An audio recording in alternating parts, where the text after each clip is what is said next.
Hello, in this video we will talk about the main attacks against blockchains, the double spend attack and the 51% attack. We will see how blockchains protect themselves from these attacks. The double spend attack. So what is a double spend attack? The double spend attack consists of spending a digital asset twice. This can happen in some very specific situations. For example, in this scenario, a hacker spends Ether. He manages to generate a blockchain longer than the others, but without integrating his spending. The result is that his spending is cancelled. He can then spend the same amount of Ether again, since the transaction has been cancelled. So what solution to the double spend attack? One solution to protect against the double spend attack is to designate a temporary reader to generate the new blocks. The problem that remains to be solved is how to designate this leader. To designate this leader, there are currently two main solutions. The proof of work, which consists in serving complex mathematical reader, and the proof of stake, which consists in blocking Ether by staking.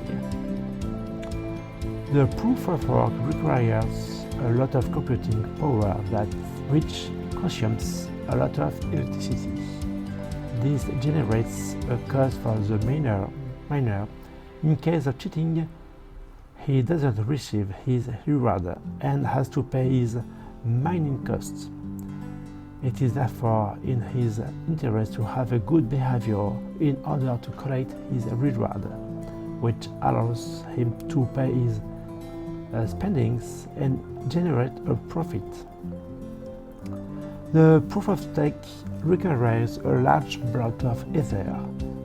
In case of cheating, these funds can be confiscated.